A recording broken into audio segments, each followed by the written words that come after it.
Well, good morning, good afternoon, good evening, whenever you're listening to this podcast. Stramash Sports Show, myself, Chris Linnett, and Glenn Reid, going over the weekend sport, and that has gone before us. But before we get any further, there's a big international match tomorrow, and there's a lot of controversy about the selection of the players. Scotland are playing New Zealand. We've never beaten New Zealand before in our history, and that's hopefully all going to change tomorrow. Chris, have you seen the team? Are you interested? Will you be watching it? It's on TNT Sports. It's not on BBC. I think I'll just cling to the glories of the game against America, to be honest, and say, well, I don't think one prediction I'll get right. We're not going to top that.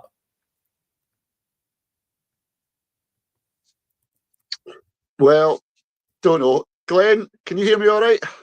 Yeah, I can hear you. Yeah, I'll be watching tomorrow. I'll catch the highlights of the first half. I'll get the second half though.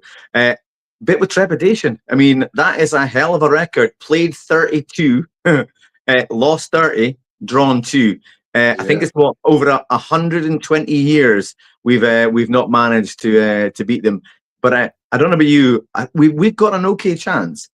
I think they're really, they're obviously, it's All Blacks. They're very, very tough. They showed Ireland what they could do, but other teams have beat them in the Southern Nations. They do that rugby championship. I think Argentina beat them. I think South Africa beat them. So if we play the correct way, if we actually bring our A game, then we've got a decent chance. And I don't know about you, Nori, have you been checking out about how vitally important this is? So obviously the World Cup's coming up. It's a couple of years away. And you think, oh, what's the relevance? But by the end of these autumn tests, the standings are the standings for going in for the World Cup draw, and we have to be in the top 6. Currently sitting 8th. If we win all 4, we've done. We've beaten America. That's fine, and we should beat Tonga as well. But the other 2, if we beat them, we're in the top 6, and we should actually have a decent chance of progression. We should have. There's no Duhan van der Merwe, the massive wing. He's been dropped. Darcy Graham's getting in there with Kyle Steyn as the wingers. It might be that Kyle Steyn's better in the high ball, Chris, but you know what? Is he a game changer like Duhan van der Merwe? I remember watching him against England, and he just ran from behind the halfway line and got a try. We're going to miss that. But I mean, it's equally, you've got to say, he's not going to do that in every game. So, obviously Townsend's seen who's in form. But I mean, the thing with those tries that people will be talking about them in 100 years. But I'm guessing Townsend's just got to pick a team that he's hoping can maybe pick some holes in New Zealand. Can I ask you to turn your microphone up, because you're very faint? Are you hearing it all right, Glenn? I'm hearing it okay. Yeah, I'm not. Right. I'll just speak Glenn, about that. You mentioned that it helps us get in the standing for the World Cup. But yeah, the last World Cup, a lot of Scottish fans were really spitting feathers that we were put in with South Africa and Ireland. It was just, it seems like every time we're in that World Cup, things are put against us. But tomorrow, I'm reading the language of Sione Topoluto, and he's saying that we have to look at ourselves, and it's got to be, I think it's 60,000 in that stadium. We've got to prove to them that we're serious about winning. This is fighting talk from this guy who's done his rugby down in the Southern Hemisphere, but he's taken that kind of mental attitude to the Scotland team. I think it's going to be crucial. Yeah, I mean, absolutely. I touched on the World Cup draw, and we've done it to ourselves, but to be honest, I mean, it's in our hands. So we win these games, then we should be in the top 6.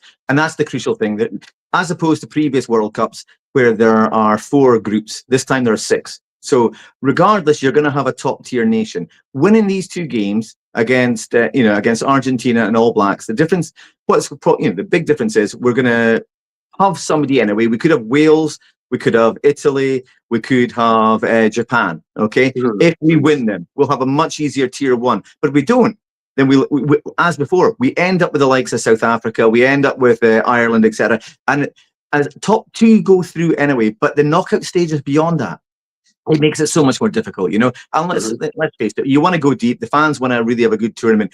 And he touched on the mentality. Yeah, we're at home.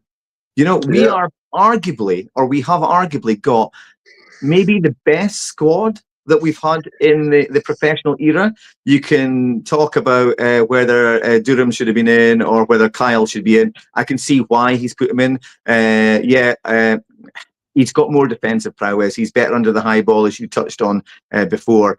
Yeah, we lose the attacking threat. Durham's a complete game changer, etc. But sometimes goes absent. And we're going to have to work really, really hard, and we're going to have to defend. They're the number 2 team in the world, so we're going to be under a lot of pressure. And the coach turned around, Gregor. He said Kyle's in there because he's on form.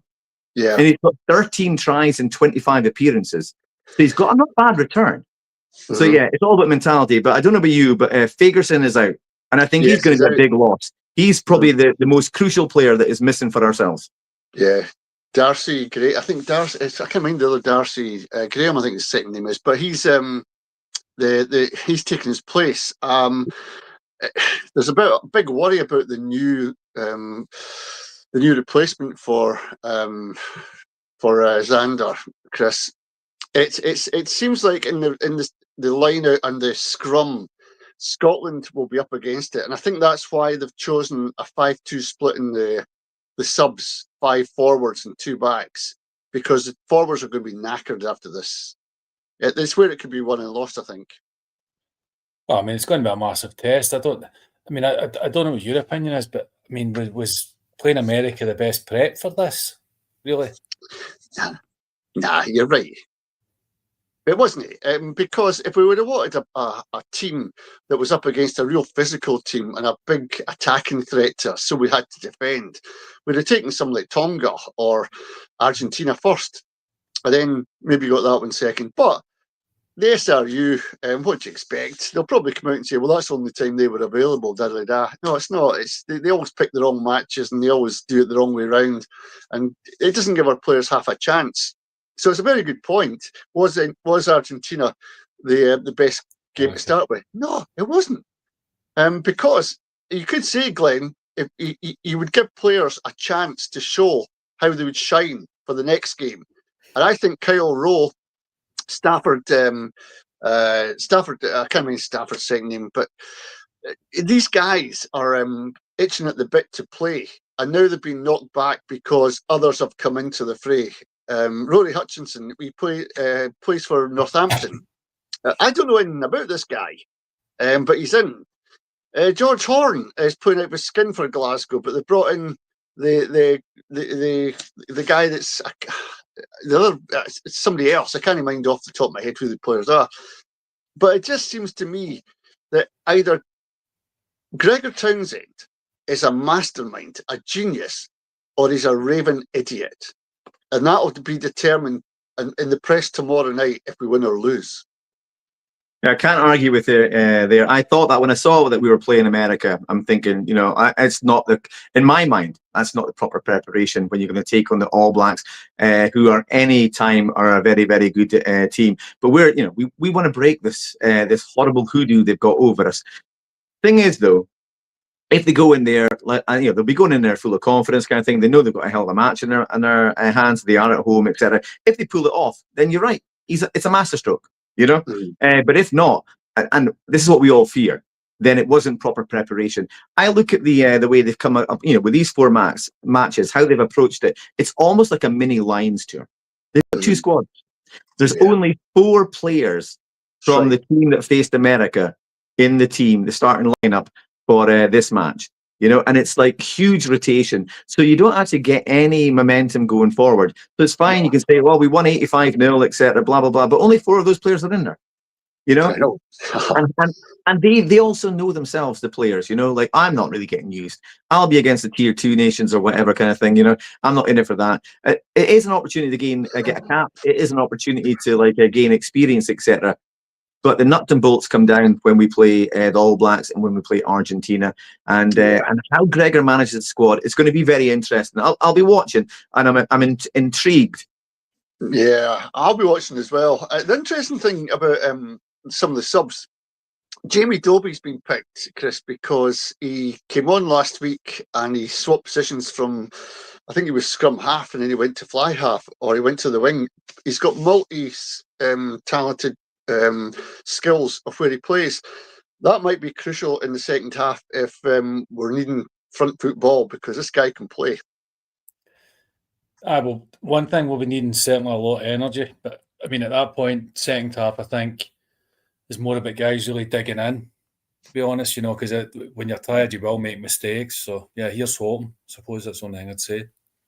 Tony, would you mind? I've got a wee question for you, just because obviously your depth of knowledge on rugby is far superior to mine. I was curious because, like, Jamie Ritchie, okay, so vast experience, former skipper of the team, etc. He's been in and out a few times when it comes to the Six Nations. He's dropped him in preference of Gregor Brown. What are your thoughts on that? It's a difficult one. Always remember, Glenn, that you can only pick 15 and 7 subs. He's changed clubs. He's went from Edinburgh to Perpignan, Jamie Ritchie, and I don't know if he's getting a start there or if he's injured. I really don't know. But Gregor Brown is a phenomenal player, Glasgow player. He's not. I don't think he's in the team tomorrow. So there is a strength and depth in Scotland now in the backs. Whether we can get the technique to work the scrum against that well-oiled machine of the All Blacks, if we can get our line out working, I think that's when we could feed off to the backs and do a running game and try and take them on. And quick ball will kill that team.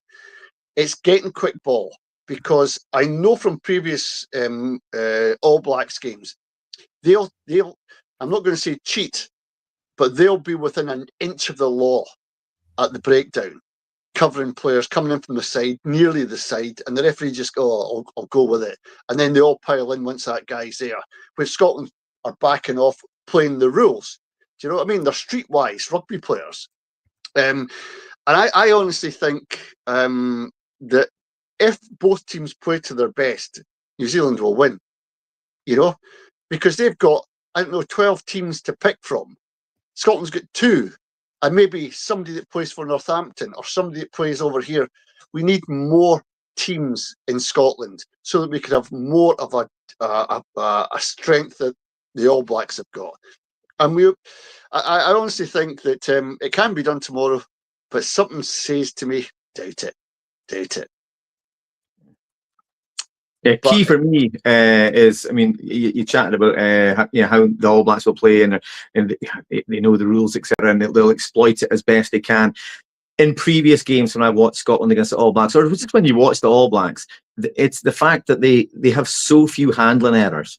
They don't concede penalties. When we come up against it in these kind of situations, high intent matches, lots of pressure. It's the teams that are just outside the top 6 or outside the top 4. They make more errors, and they give it away there. And when it's such high pressure, it's fine margins like that can lose you the game, and that's what I fear. Yep, you're right. They tend not to make mistakes. They play on the edge of the rules, and the referee gives them that kind of leeway. They're very, very good at it. It's practice. It's what they do to win games. And you'll find if they're even 2 points behind with 20 minutes to go, they'll put into 4th gear or 5th gear. They've got that ability, whereas Scotland might struggle to work through gears if they're defending all the time, putting a lot of effort into quelling the threat of New Zealand. But with the crowd behind them, and they're both professional teams, there's still a hope that Scotland could do something. But it would put, and you mentioned this before, Glenn, there's a World Cup coming up in 2 years' time. This could be the end of Gregor Townsend and a new man taken in to really change things about for Scotland rugby, because Gregor Townsend's been there for a long time. Maybe it's now time for a change. Don't know, but it will ask those questions this match, because we should be at our stage of evolution in the professional game, be able to combat any club that comes to, any team that comes to our backyard. We've done it with England. We've beaten South Africa. What is it against New Zealand? What's some? Get out of this mindset about it's New Zealand. Beat them, and that's the end of it. So that's on tomorrow. But there's other golf news involving Scotland. Callum Hill and Robert McIntyre are in the race to Dubai. They're -8, 8 under and 7 under, 20th and 24th position. So a couple of days left in the golf to go. Fingers crossed for the Scottish boys out there doing well. Football. What is happening? My goodness. Chris, are we seeing the slow demise of the old firm? Well, I mean, I think I covered it a couple of weeks ago. The old firm now is Aberdeen and Dundee United, but they're all in chaos just now. It seems to have engulfed them both at the same time, but I think there's varying degrees of it. But at the moment, yeah, it's doldrums, and Rangers, playing good or bad, seem to be able to dig out European results, but just now it's 10 minutes into the game and you more or less can tell that it's just not going to happen. Well, Glenn, I was watching Celtic. I watched Aberdeen, and Celtic were on at the same time, so I didn't even watch them. I watched Aberdeen. And then Rangers came on and watched that.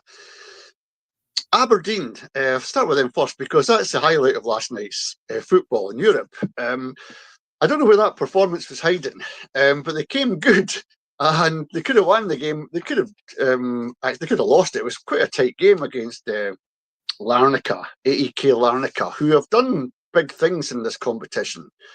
A good result for Aberdeen, 0-0 draw, maybe a starting point. Celtic, three goals in something like 6 minutes. That was them gone. And I don't think Martin O'Neill's the guy, and I don't think many Celtic supporters are waking up this morning thinking he's the saviour for Celtic. No, he's not. 73-year-old man, he's in there just to, I don't know why he's there. Just an old manager that's got drafted back in. And over at Rangers, Roma just destroyed them. And the question the Rangers fans are asking, why did you get rid of Dessers? Why didn't you get rid of Beningame? All these people are, you've got, I can't mind, Antman, Cortez. Are these better people in than they put out? And the Rangers fans are saying no. So what's happening at the clubs? There is no stability. And now the honeymoon period for this American group that are at Ibrox is over. They've made a big mistake in Russell Martin. He carried the can for a lot of the ills of Rangers, but it turns out there's more behind that club than meets the eye. And Celtic, their fans are going against the board. Biscuit tin mentality, getting Martin O'Neill. Are we actually seeing, seriously, Glenn, demise of these two giants? In a word, no. Not Celtic, maybe Rangers. The difference is, like, I agree with a lot of what you said there, but Celtic are in the same kind of trouble and strife as Rangers are. So financially, Celtic, we all know they got a fortune in the banks, 70 plus, just sitting there doing very little. They've made mistakes. They've made lots of mistakes. They've miscalculated with Brendan Rodgers, and they've miscalculated over the recruitment. They did it. I mean, Brendan went on about how, like, he's not been backed, etc. But he has been backed. They spent 20-odd million on players that have not hit it. But Rangers, though, I mean, it's a completely different situation. They have lurched from one manager to another manager. And I'm not saying that these managers are not decent managers. Look at Clement. He's actually an okay manager, but he wasn't backed. It was just turmoil on the board. At one point, he was the club spokesperson for absolutely everything. They've made rash appointments left, right, and centre. A new board in. And the thing is, the fans are sitting there, and you saw the tifos that were up and all that kind of stuff, and they're trying to back their team. It doesn't take long before it gets really, really toxic there, because they have just been in a horror show on repeat kind of thing. And the worrying thing for Rangers fans, if I were a Rangers fan, this is what I would worry: the lack of concern from the owners. Where are they? Yeah, I think that they are the investment arm of the 49ers, and as far as their investments go in the UK, Leeds are a higher priority. Yes. They put 20 million into Rangers, and it's not all gone into players. And the players that they have bought, I mean, but they bought the guy from Everton, £8 million for for a guy that in 20 odd months didn't score a single goal. You know, he missed a few chances last night, etc. I mean, I'm not saying that he can't be a decent player, but he's not 8 million. No way. You know, they have just squandered money, and there is no money left. So, yeah, you could well be seeing the demise, or not demise as in going bankrupt or whatever. I mean, that's a question for another show, etc. But as far as them finishing second, third, you know, yeah, definitely they could be struggling to be in like fourth or fifth place because they're just lurching. They've got big matches coming up, and every single time they play in Europe, they're being humiliated. Well, the thing about that, Chris, is I honestly believe Celtic are on the way down because once the boards are being attacked and Brendan Rodgers, a manager, goes, you've lost control. You watched the players yesterday. Callum McGregor looked like a lost soul coming off that park. He was nearly in tears. He's so used to winning. So what he does on a training pitch and on the pitch itself isn't making any sense to him because he's getting, I don't know, he's getting drubbed by a great team, not a great team in Europe, but a fairly good team. So here's the question: is the league format crippling the old firm? You know, the fact that we've been talking about reconstruction. You've got these players playing each other all the time. That can't be helping them. And the TV deal, the TV money that they're supposed to get. I was watching the Celtic Rangers game last week on Sky, and you know what? They moved it from the main event to allow West Ham against Newcastle. So even the old firm doesn't beat West Ham Newcastle in a game of football for these big broadcasters. I think we're seeing the demise of both teams, Chris. What do you think?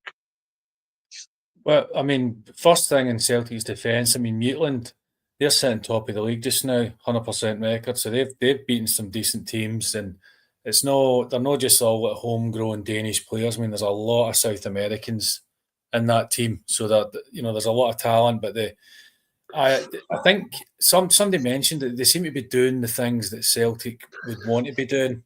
They're quite a small team, but they've spent wisely, invested wisely. They've got the stadium and the fans. Obviously, I mean, you can't 100% record in Europe. You can't say anything against that. And I mean, just a right good team. Celtic just now. I mean, you mentioned Callum McGregor. I think far too much is getting. He's a captain, and one of the older guys, 32-year-old. So he's obviously there's a lot of responsibility, but I think there's too much being put on him right now. You've got Schmeichel at the back, and he's rightly or wrongly, he'll let you know, he'll control and organise people. Then you've got McGregor in the middle working hard, but I think guys like Hatate, who I believe has been told by his agent that he's a world beater, and he'll 1 out of 4 passes will be a right good pass, but the downside of that is 3 of them are bad, and do you lose a goal because of that? So either his head's been turned by an agent telling him he's better than he thinks, but that's my point. There's too much responsibility being put on McGregor. He should have plenty of it, but there doesn't seem to be senior players out with Schmeichel, I suppose, really standing up and starting to take some of that, because he's not going to play forever. So I think there's definitely a lack of responsibility for some of the more senior guys to take responsibility and take something off of him, because obviously he's the midfield dynamo, but when you're trying to organise people and G them up, I mean, it's too much, I think, for him right now. Well, Glenn, I was watching a Celtic podcast, and it was really funny because they're bemoaning their football. They're always very joyful, and who have we got next week can beat them? They're always in an upbeat, but not this week. And James Forrest is too old for Celtic now. Callum McGregor's too old. They're looking for excuses. They're looking for people to blame. The board should be thrown out. All kinds of stuff. I've never seen Celtic fans so angry about where they are, their predicament, and the fact that they beat. I think it was they beat Falkirk and then they beat Rangers, but now they're saying on their podcast, that's no great shakes beating that lot, the state they're in. Do Do you know what I mean? It is quite funny watching the two of them. But there's another thing I want to bring to your attention at the matches. The cost of living crisis is going on, and what I just wanted to mention this because it's bringing Celtic Rangers fans together. Politics at Ibrox last night. There was a banner: "No to digital ID, no to police state Britain, and stop this control." And the Celtic fans are saying, "Put our differences aside, we agree." Bang on. So sometimes politics interfering with football can bring groups together. And I was actually surprised to see that at Ibrox last night. But just a quick thought on that, Glenn. I never saw those banners at all, but yeah, I mean, obviously, apart from the tribalness of the team you support, etc., most football fans are just your ordinary guys. You know, they pay their money, they go in, they watch their team, they scream, they get depressed or they get happy, kind of thing. You know, we all go through the same kind of roller coaster, but some of us have got more highs than lows. So it doesn't surprise me that we've got commonality there. You know, but I didn't see the banners. But yeah, there is much more that unites us and divides us. I think so. So when we're talking about football and Celtic and Rangers and stuff, we don't have one against the other. We're all different in our own lives, but football binds us all together. I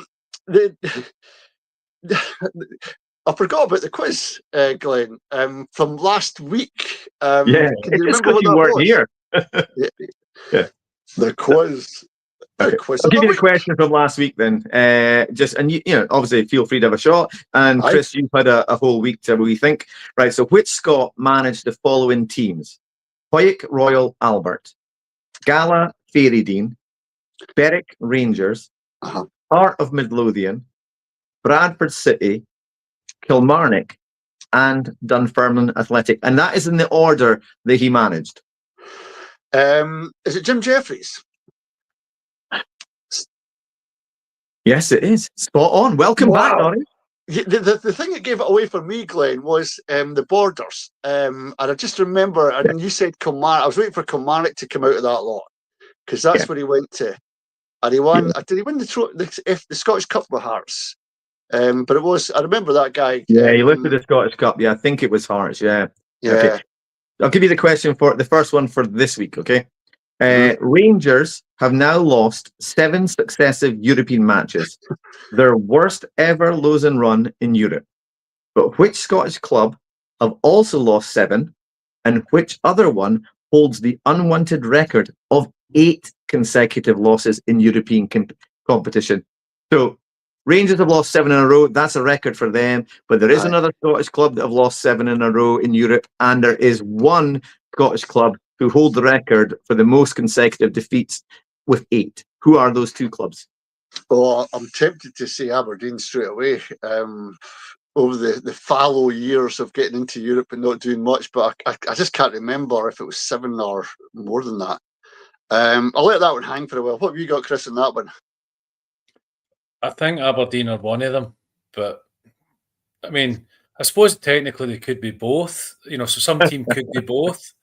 So, well, one of them will be both. Let's face it. But I think Aberdeen are definitely one of them. But it's hard to know because somebody my age, you think back to the Europe and you think of the good old days because we were markedly better than we are just now. So, I'll need to let that one. I'll check that one with Bully, as they say.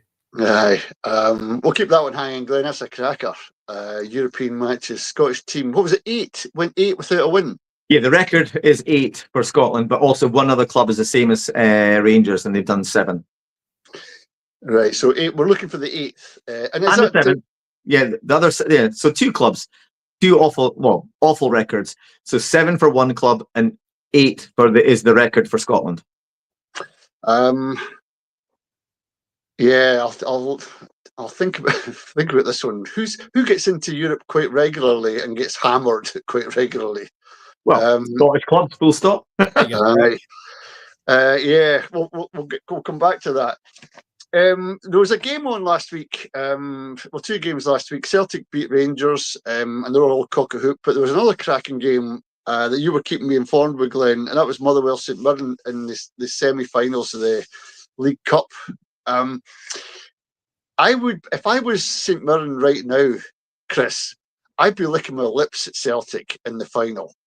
A solid team, St Mirren, against a fractured team like Celtic. No better chance to beat them than in this final.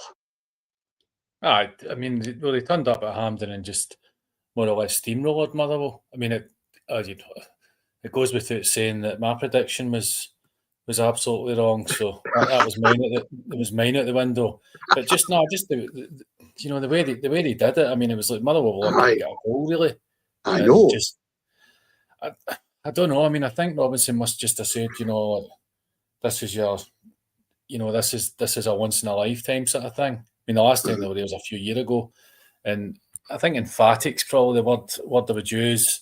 And you're not going to catch Celtic at a better or worse time, depending on what you're. I think you predicted that St Mirren would win. I think, Glenn, did you know? Yeah, I did. Yeah, I had a good feeling about St Mirren. They're really well organised. I like the way they play sometimes in the counter attack. So I think, yeah, you're never gonna get a better time. It's for the key thing for St Mirren is they've got a smaller squad, obviously, than Celtic. They need to keep those players in injury free, and they're all going to be busting a gut to make sure they start when the final comes along. So, Mandron, okay, honestly, the boy was something else. 2 goals and an assist, very, very clinical, devastating performance. If he is taken out of that team, makes a huge difference, a huge impact, And by the way, there's a question mark there. Should Scotland be looking at it? He's been capped at, I think, under 21 level for Scotland. So, But anyway, so you lose a couple of key players for St Mirren. Aye. And it takes makes a huge dent in their performance or their potential performance. Celtic, bigger squad, etc., but they are really struggling just now. So yeah, if you're St Mirren, you must fancy your chances. Oh, come on! It was just the way. I mean, they covered every blade of grass, Chris, against Motherwell. Motherwell couldn't get their game started because they didn't get room to play, and I just thought he played his tactics, Robinson, superbly against a Motherwell team that were on the up, to be honest. I mean, they were marginally losing games and they should have won. And when they were winning games, they were doing comfortably. You'd have thought it'd be a bit closer than what it was, but not to be. No, another prediction bites the dust. But I mean, again, a great spectacle for the people that went. So all in all, good for Scottish football, really. But St Mirren are back in there, so we'll see. But I just thought that the Motherwell fans after that game were holding their hands up to St Mirren, saying, we're beaten by the better team. Again, we're all football fans, and we support the team that gets beat us. Just football in general being good. Chris, I mean, they deserved it, and they're normally sort of the bustling box-to-box team or whatever, but just they steamrolled them, and that was it. You could just see they wanted it more, really. Aye, and what have we got? We've got 20 minutes left. 25 minutes left. We're flying through this programme today. There's a full card on this week, Glenn, and I think there'll be a lot of teams worried about how they're going to end up. And it looks like a lot of other teams could be licking their lips at the chance of playing Celtic or Rangers. Hearts, you can't go without mentioning how well they're doing. But are they as good a team because Celtic and Rangers aren't, or are they a really good team that's putting Celtic and Rangers where they are? Good topic, isn't it? I mean, it's fantastic for Scottish football. First and foremost, okay, let's just all sit back and admire the job that Derek McInnes has done. But are they doing this? Are they the real deal, etc.? We'll only find out in time. They're certainly a very, very decent team. It's the perfect storm that's happened in a sense that they've got some investment. They've brought in some really decent players we never heard of before, except that I mentioned in the previous week that Braga has come along from the Norwegian second division for peanuts. So So Tony Bloom and his Jamestown Analytics are doing a really, really good job there. He also pumped £10 million in, so a welcome investment, etc. Blah blah. So they've got themselves into a really good position in their own merits. But at the same time, they already knew that Rangers were in trouble, but Celtic have just they've derailed.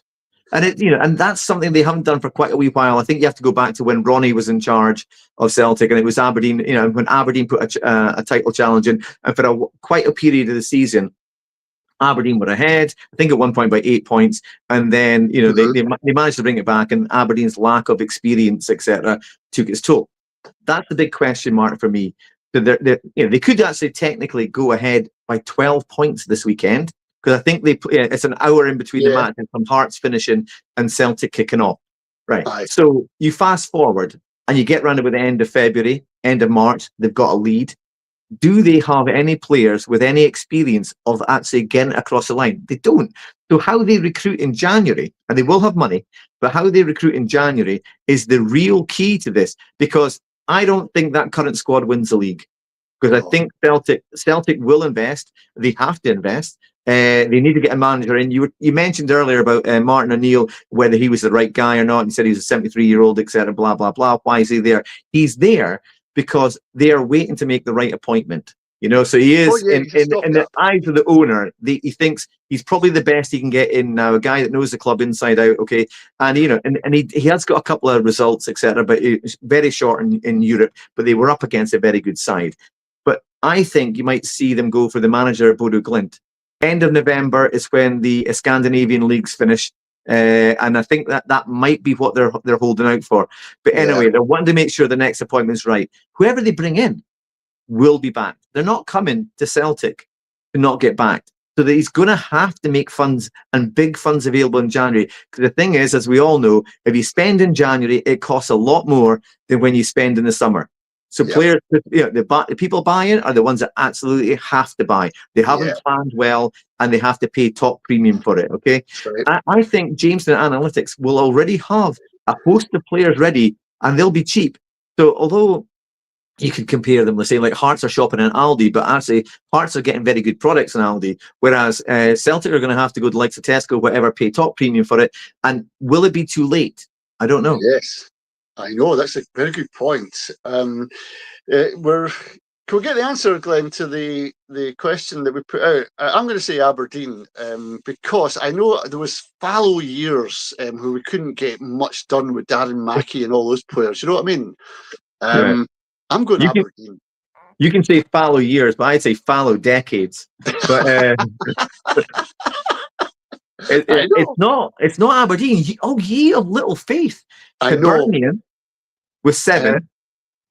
So Hibs with 7. Hibs with 7. And Motherwell with 8. When did they get into Europe? Chris, between 2010 and 2013, Motherwell went on 8 consecutive matches in Europe with not a single victory. Not even all 8 consecutive losses. Hibs were 7 between 2008 and 2016. That is a big period for just 7 matches. Yeah, I know that. I didn't think it like that. I thought it was maybe in 2 or 3 seasons or something. Okay. I'll give you the next question, okay? Because obviously time is getting away from us, okay? This one, Nori, I apologise, Chris, in advance. This one's a rugby question because obviously we've got the All Blacks coming up, okay? But it's a bit of fun, okay? Which All Black, starting tomorrow, is named after a Scottish historical figure and why? Oh, I know this and I can't remember. Let that sink in a wee bit about. It's Wallace. Is it Wallace? Right. Yeah. What's his surname? It's a Maori name. I can't remember. Yeah, it's Satiti. Yeah, Wallace Satiti. Do you know why though? Because he read his history, or his family read the history, and he just inspired by the character. No, his dad was playing for Border Reivers.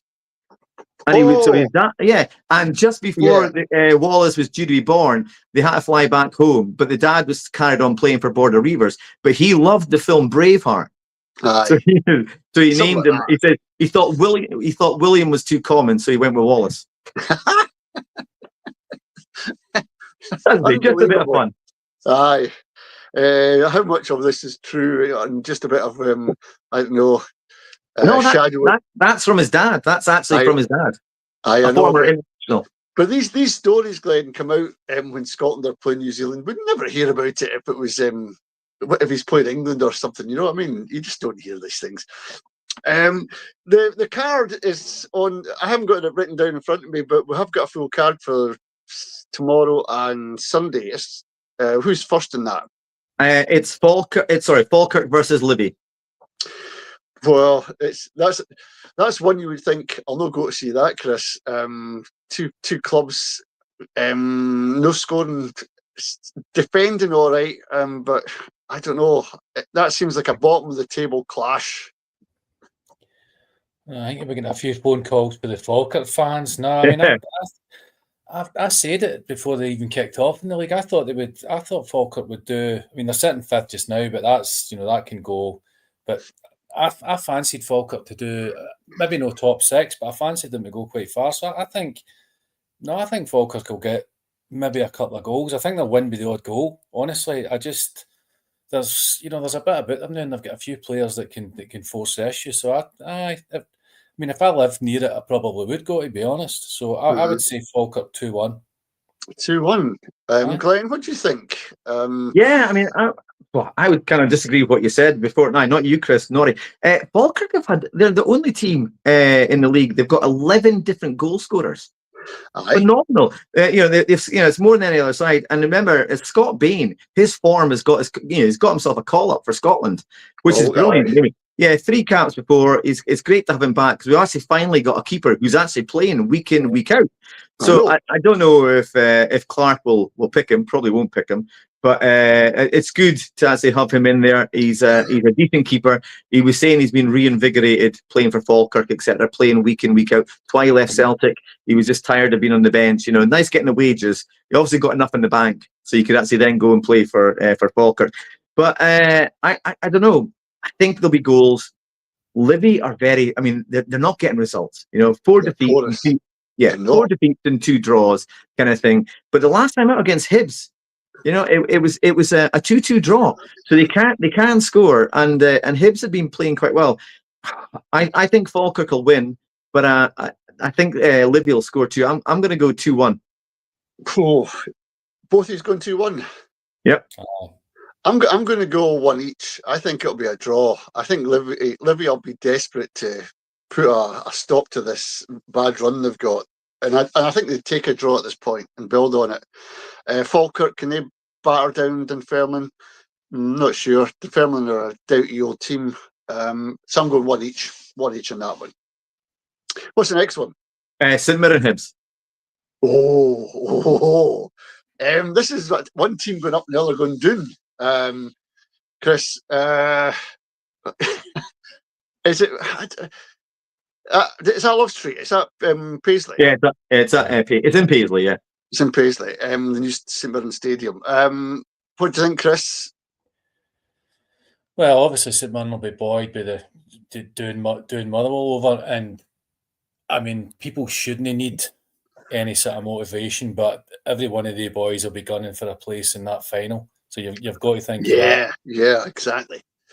And Hibs, I mean, just what a difference a year makes. If you think of the table roughly this time last season, they both Hearts and Hibs brought them up the league, so they've done really well. They stuck with David Gray, which I think is brilliant because that's my default position.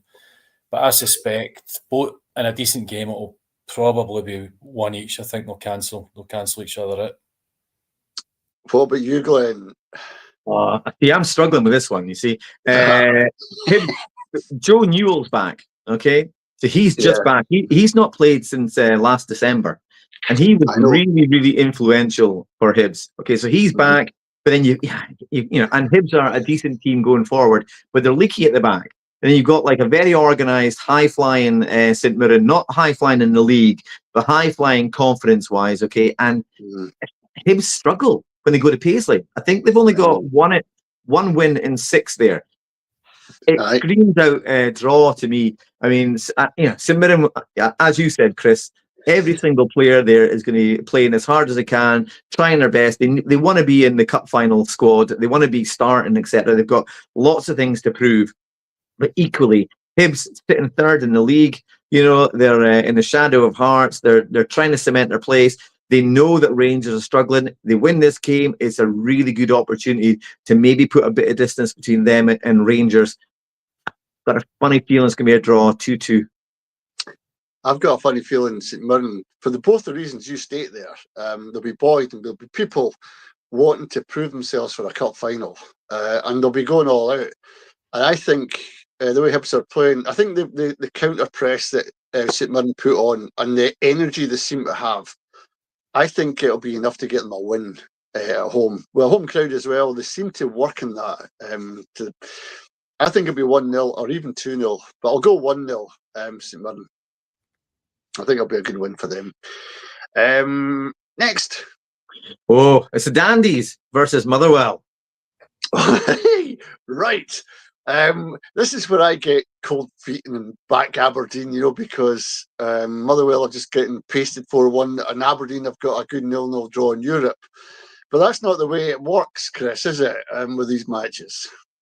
No. I mean, it's not even so much the way it works with these matches. It's just, 10 games into the season, we're still wondering if Aberdeen will turn up, and if so, which one. You've absolutely zero idea. There's been a few false dawns, and I'm just beyond thinking that there'll be any sustained improvement to take them, to top four. Maybe I don't even know if the fourth place now guarantees Europe with the coefficient going down the way it is. But yeah, it's and even Devlin. I mean, I think he was trying to do a Gary Cogby elogy in Europe during the week, but obviously that didn't come off.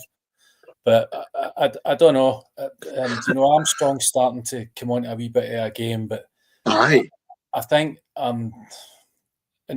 he could be knocking in the, solidifying his claim for a Scotland place. So I'm going to go a feisty 0-0 draw, I think.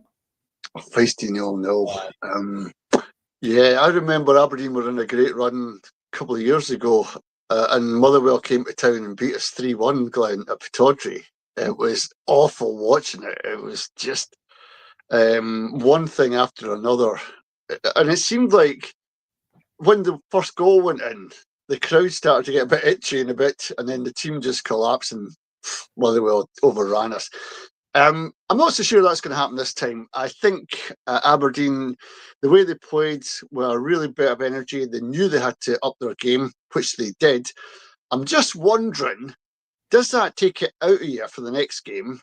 And if Jimmy Tillene changes the team from the one that played against Larnaca, does it upset the balance? So it'll be interesting to see what team he puts out. I think Motherwell will be determined to put things right after St Mirren. Their manager will have given them a dressing down. That can't happen again. So is it going to be, like Chris says, a feisty draw between two teams that need to win, or is there somebody got the advantage in this one? I reckon this is the match with the biggest question marks over it for the weekend. So first and foremost, Motherwell, they'll be delighted that they're playing Aberdeen next. They beat Aberdeen twice this season already, once in the league, once in the cup. So that's the team they most want to play, probably. And so the fixtures have worked out quite kindly after the semi-final defeat. Question mark for Motherwell: how do they react to what was a devastating defeat? They're probably never going to have they will again in the future, but for some time they won't get a better opportunity to get a cup final than playing St Mirren. Both teams, you would think before the match, equally matched kind of thing. It should be everybody's game, but they didn't turn up. They weren't allowed to play their game. St Mirren deservedly won. The elite goals, St Mirren were clinical. So, how will they approach this game? Do they go back to their open, expansive way, which, basically left them open to a clinical St Mirren? Or will he actually change and say, you know what, we actually need to get points on the board here. We need to solidify, etc. I don't know. So it depends how he approaches it. But also, likewise, Jimmy. So how does he approach it? He's obviously, he'll have watched how St Mirren beat them. and and he's actually started to be more flexible in his approach. I mean, in exactly. the game in Europe, he went back to a back four, that then dropped back as well when with the midfielder coming back. So Aberdeen can't score just now. Motherwell are leaky. It's just there's just so many question marks. Aberdeen need to get something out of Lazatek. They need Nisbet, Carlson. One of them has to start turning up and scoring goals on a regular basis. I think we've scored the least amount of goals in the league. We've managed to win games 1-0. We had that 4-0 against Dundee, but prior to that, we hadn't even scored a goal. So will this Aberdeen strikers turn up? It's a home match. They'll be backed. It'll be a decent crowd. I reckon you'll have about 17,000, 18,000 there. So there's the opportunities there. Also, if Aberdeen win, they move up to 7th. So despite all the points about how bad Aberdeen have been, etc., they'll be 1 point behind Motherwell, just off top 6. And that'll be 4 wins in 5 in the league, despite not playing well. So exactly, Glenn. Exactly. If you're going to pin me down, oh God, do I silence my head and go with my heart? I think he'll manage the squad quite well. You look at it. What I'm starting to like is so Dylan Lobin, Academy product. He's been in for 2 matches. He's been outstanding in both matches.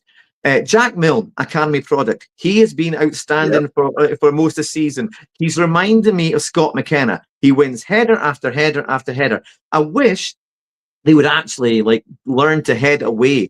So basically, I noticed that I don't think there's a defensive coach in Aberdeen, because almost every single header they head it back into the middle, quite far away, etc. But it's back in the danger zone. One of the basic things I taught my kids, they're both defenders, you head away, the channels, away from the box, kind of thing. The same as if you're defending 1-on-1, you push them wide away from the danger area. It's basics, But anyway, he's played really, really well. And I liked Armstrong, Chris. You're spot on. He seems to be getting more and more match fit. His influence is getting better as well. He didn't give the ball away as much as he was before. And Dante was back as well. He's starting to get a regular place, which is really good, because I've heard all the rumours that you guys have probably heard it. The Hibs are sniffing around him. He wants to sign for Aberdeen, but only if he's going to play. And if you look at Nielsen, you look at Shinnie, and then you look at him, he can do the job that they do, and he can attack as well. So they're the pass. They're pushing on. He's the guy that needs a deal. But anyway, we're getting away from it. I think Aberdeen will win 2-1. Lazatek and Carlson. Well, I think Dylan Lobin, quote of the week, Chris, he was asked about his performance against Larnaca. He goes, 2 weeks ago I was playing against Huntly, and now I'm in the European. He says, but I'm still playing the same game, but to be honest, he's only 18, and he's saying he's been knocking at the door. I love that. Brashness, confidence about this player. Really good to see. I'm going to go. Oh my God, I haven't said it yet, but I think it'll be a draw. I think it's going to be a draw, a feisty draw, just as Chris predicted. I'll go with that as well. Next one. What's that? What we got? We've got Dundee Rangers. Oh, hey, Dundee. What can you say about them?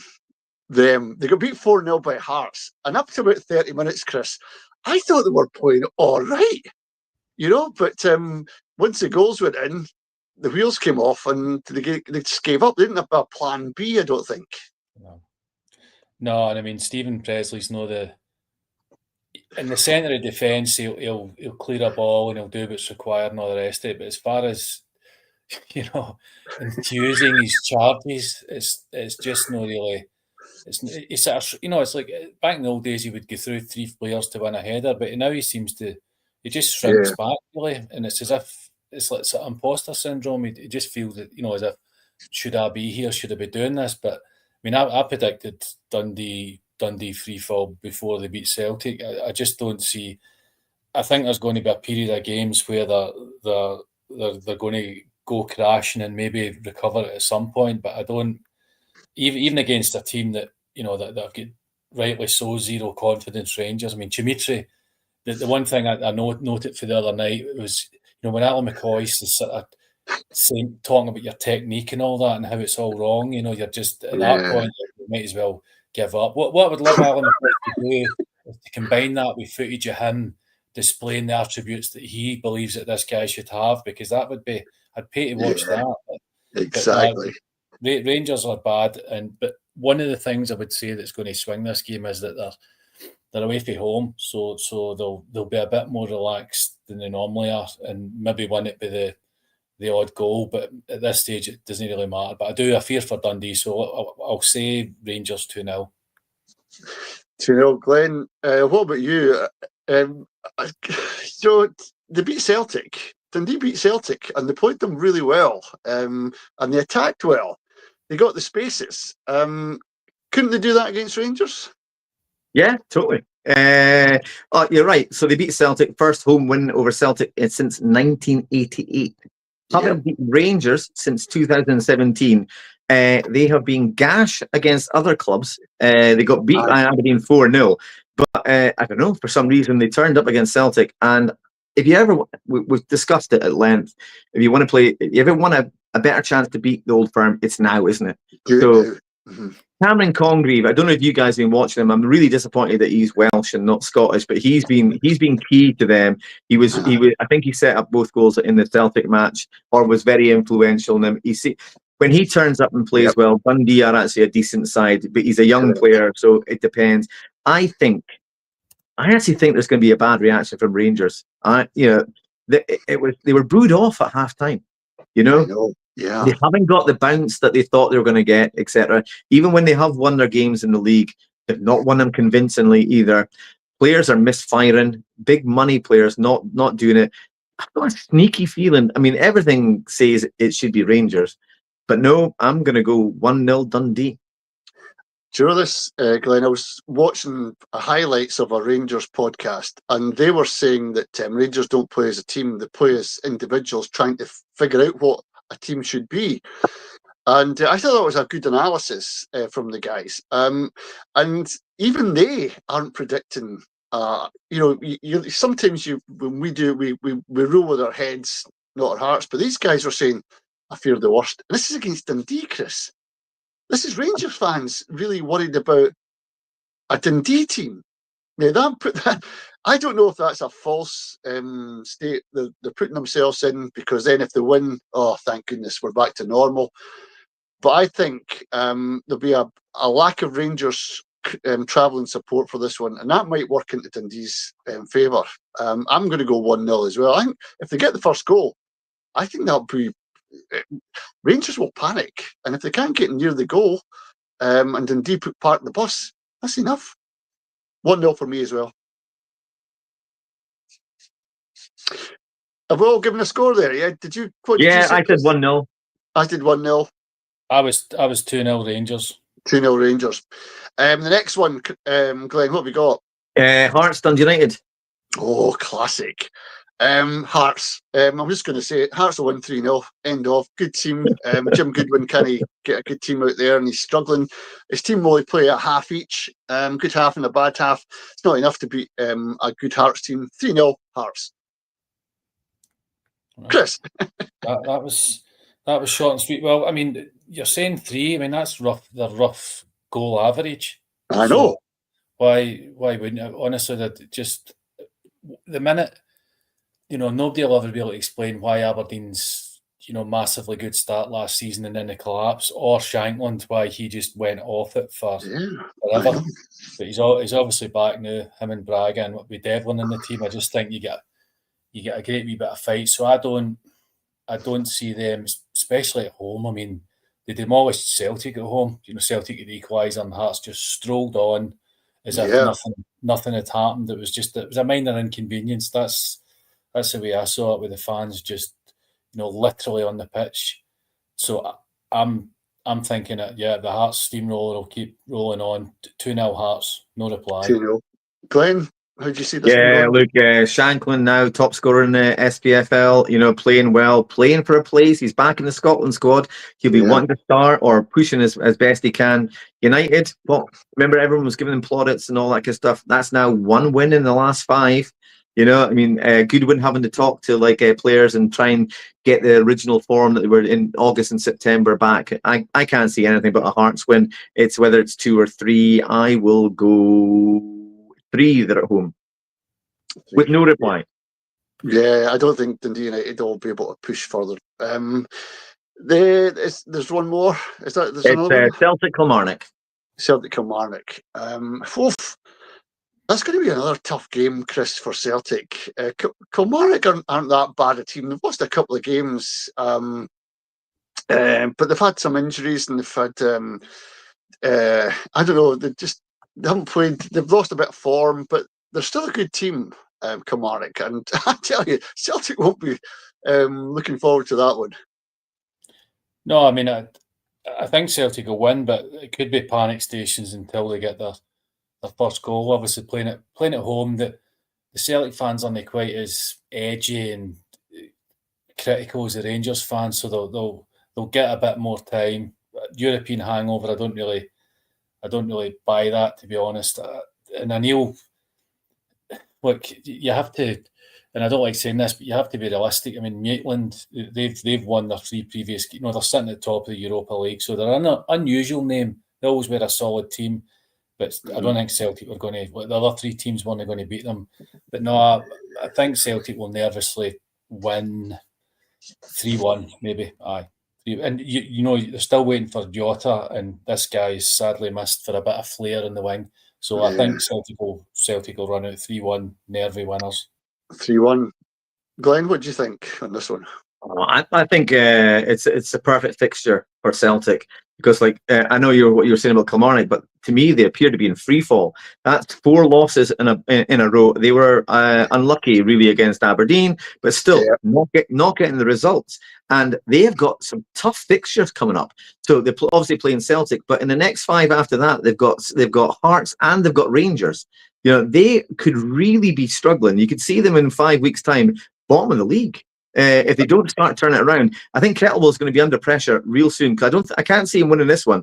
They've got their defence is horrendous, etc. Their goalkeeping stats are awful. So whereas Celtic aren't exactly firing on all guns and all that stuff, I think they'll have too much for them. They might get a goal, but I think it'll be at least 2-1 Celtic. I'll go 2-1. 2-1. I think it'll be 2-1. They'll scrape it. I think they've got enough firepower and they've got enough in the bench and strength and depth. And I think Kilmarnock are still looking to find out what's their best team and actually what's their best formation. 2 up front, 1 up front, 4 in midfield. Don't know. I can't tell you. But once you get that sorted, I think they'll come good. But tomorrow, it's Sunday, is it, that game? Yeah, Sunday. Yes, I think Kilmarnock will lose 2-1. I'm the same. We've only got time left for the hangover quiz, Glenn. Okay, cool. Right, guys, here's the teaser. You probably get the first one.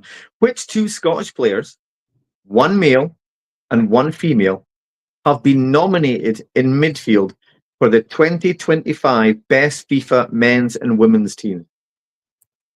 So I'll say it again. 2 Scottish players, 1 male, 1 female, both nominated in midfield for the 2025 Best FIFA Men's and Women's Teams. So that's an annual award. They do the best player, the individual players, best goalkeeper, defender, but they also have an overall team. Okay, so for example, in midfield, the 22 players are nominated, and 3 or 4 midfielders are picked, etc. So there's 1 Scottish man and there's 1 Scottish woman that have been nominated for the respective teams. What do you reckon, guys? I reckon Scott McTominay, Scotland's midfielder, and I'm not sure in the women's. There's nothing that springs out to me just now. I'll go Scott McTominay. I'll think about the women's one for next time. Chris, is it Cuthbert? No. You're going to Cuthbert for the women, and who are you going to go for the man? Aye, McTominay, aye. Okay. Cuthbert's... Find it next week? Yeah, find it next week. Well, that's it. We will be back next week. Is it the 21st next week? What are we doing? You can't make it, Glenn, or is that the... No, the 20th, that's a fortnight. So I can make next week, but I can't make a fortnight. Yeah. I think we should get 4 of us on at one point. It'd be quite interesting. Get David on with the 3 of us. Absolutely. Yeah, and see how it goes. Listen, gents, really enjoyed that, but we've all got to call it quits here. It'll be up on Stramash Media on YouTube. We'll get a link once Chris gets it Aye. You I'll put put out a tweet and I'll share it, and then you can catch up with us if you want to. But for the time being, all the best, guys. Have a great weekend. Hope Scotland win tomorrow, and I hope your football team, whoever it is, does well as well. Bye for now, See you later, guys. guys. Have a nice Thanks. weekend. Bye. All the best.